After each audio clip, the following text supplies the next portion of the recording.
Pada hari ini saya ingin menyatakan bahawa dalam tempoh 24 jam pihak kita telah menerima 35 aduan tentang kenaikan kadar lesen perniagaan MPKJ.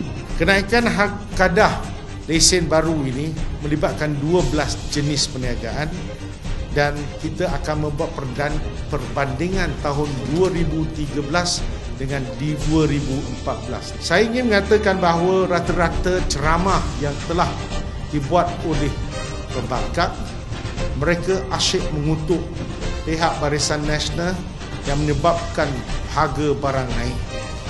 Saya ingin menyatakan bahawa masalah kenaikan harga barang merupakan satu fenomena dunia yang mana Barisan Nasional sendiri pun mengakui, dan kita kena mencari kaedah untuk kita selesaikan dan meringankan beban rakyat.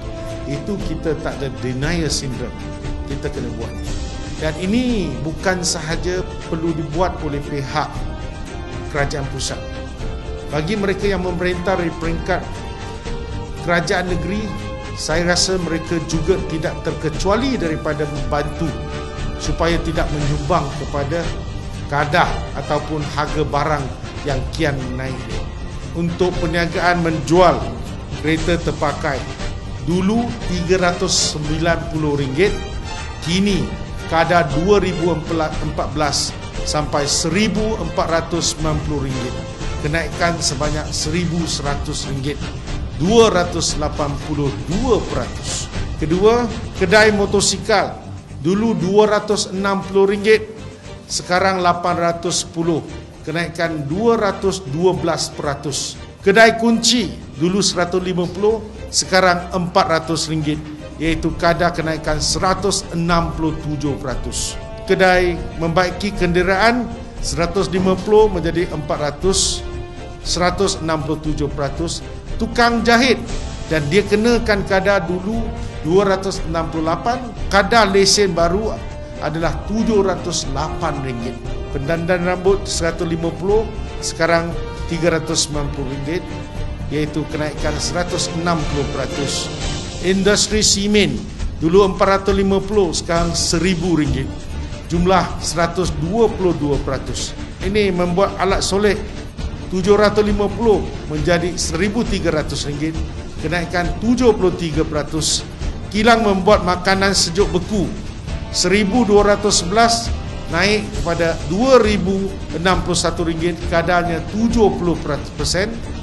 Kilang memproses mi daripada 2,970 tiba-tiba naik 4,490, kenaikan 51%.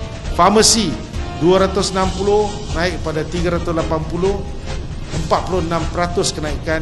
Dan kilang besi 1,020 naik kepada 1,490, jumlahnya 46%.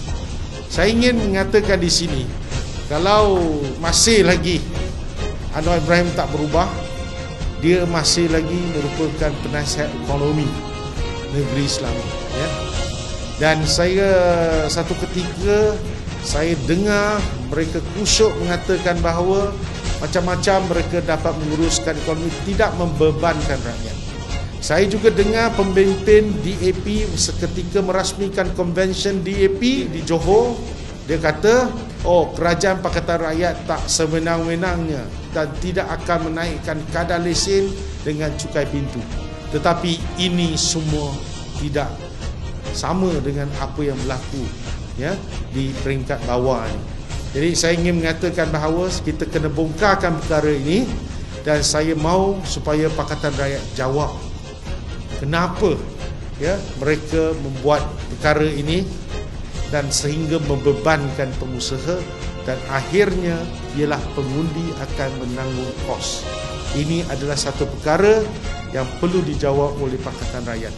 Kedua, Pakatan Rakyat khususnya pemimpin agungnya pernah cakap menggalakkan semua pihak berkuasa tempatan melebihkan ataupun menambah pendapatan hasil-hasil yang dapat dikutip sampai mereka boleh bagi overseas trip, ya. Saya nak mengatakan di sini, kalau itulah ganjaran yang diberikan, hadiah yang diberikan kepada PBT, Inilah kesan yang akan dirasai oleh pengundi-pengundi. Kalaulah ini kilang mi RM2,970 dulu, sekarang RM4,490. Apa justifikasi? Saya tidak faham. Dan kenapa perlu dinaikkan sampai begitu? Cuma satu saja perkara yang saya dapat bayangkan. Kalau zaman dulu 2008, sebelum pemimpin di sini Ban Seng dan sebelum tu, mereka hanya menerima ganjaran ahli majlis RM500 saja. Okey.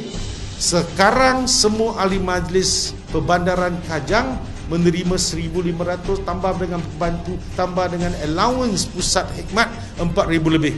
Itu barangkali satu cara nak meningkatkan pendapatan mereka, tetapi ini bukan cara yang halal. Kedua, apa yang berlaku di Dewan Undangan Negeri nak menaikkan gaji, ya, wakil-wakil rakyat, khususnya Exco dan Menteri Besar, sampai Menteri Besar lebih gajinya daripada Perdana Menteri. Dan saya rasa ini adalah satu perkara yang perlu dijawab. Kita tak boleh sengaja nak elak isu ini. Saya juga bagi pihak MCA merayu kepada pihak berkuasa tempatan supaya seluruh negeri Selangor dan khususnya di Kajang, semua kadar lesen baru ini dibatalkan dan seharusnya berpandukan kepada kadar lesen 2013 atas nama untuk meringankan beban rakyat. Sekiranya Pakatan Rakyat enggan berbuat demikian, ini bermaksud mereka cakap tak serupa fikir.